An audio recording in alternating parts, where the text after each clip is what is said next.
శ్రీగురుభ్యో నమ. హరి ఓం. శ్రీ మహాగణాధిపతయే నమ. శ్రీ మహాసరస్వత్యై నమ. హరి ఓం. యఃకర్త జగతాం భర్త సంహర్త మహసాం నిధి ప్రణమామి తమాదిత్యం బహిరంతస్తమోపహం. ఇప్పుడు మనం ప్రత్యేకించి చెప్పుకోవాల్సింది ఒకటి ఉన్నది. ఎందుకంటే సంవత్సరాది అంటే ఉగాది తెలుగు సంవత్సరాది. ఎందుకంటే హిందువులందరికీ కూడా సంవత్సరాది తెలుగు సంవత్సరాది. అయితే మనకు బాగా అలవాటు ఇప్పుడు పడ్డది ఏంటంటే ఇంగ్లీషు జనవరి నుంచి డిసెంబర్ వరకు సంవత్సరం లెక్క జనం చూసుకుంటున్నారు. పంచాంగంలో తిథుల ప్రకారం సంవత్సరం వస్తుంది, అది ఎవరికీ తెలియదు.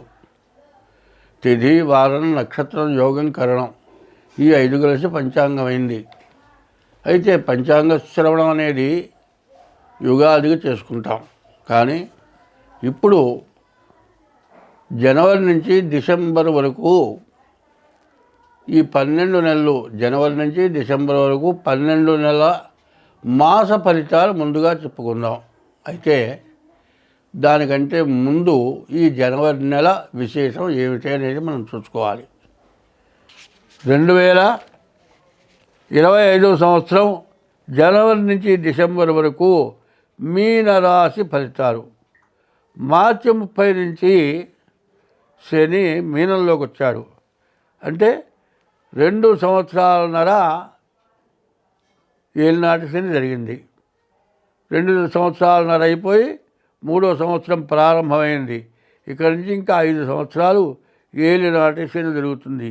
ఈ శని వల్ల పూర్తిగా సమస్యలు బాగా ఎక్కువగా బాగా ఇబ్బందిగా ఉంటాయి. కాబట్టి ఈ శని వల్ల చాలా సమస్యలు.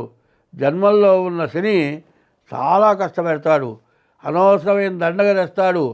ఏదైనా సరే దూర ప్రయాణాలు చేయొద్దు, యాత్రలకని వెళ్ళొద్దు, ఎవరితో పడితే వాళ్ళతో కలిసి తిరగద్దు. తర్వాత మీ పని వరకే మీరు చూసుకోండి. ఎవరితో కలిసి వెళ్ళటం కానీ, మీ చేత్తో ఎవరికైనా అప్పు ఇవ్వటం కానీ ఇస్తే మీ డబ్బులు మీకు తిరిగి రావు. మీరు ఈ టైంలో చేసిన అప్పులు తీర్చకపోగా చాలా ఇబ్బంది పడతారు. కాబట్టి ఈ రాశి వాళ్ళు అప్పులు చేసుకోకుండా ఉన్న దాంట్లో ఉప్పు కారం వేసుకొని తిని బతకడం చాలా మంచిది. మరి ఈ రాశి వాళ్ళకి చెప్పాలి అంటే చాలా కష్టతరమైనటువంటి సమయము. ఈ రాశి వాళ్ళు ఏం చేయాలంటే ముందుగా మీ డేట్ ఆఫ్ బర్త్ ద్వారా మీ జాతకం చూపించుకోండి. మీ జాతక రీత్యా ఎట్లా ఉంటుందో చూసి నడుచుకుంటే చాలా మంచిది. స్వస్తి.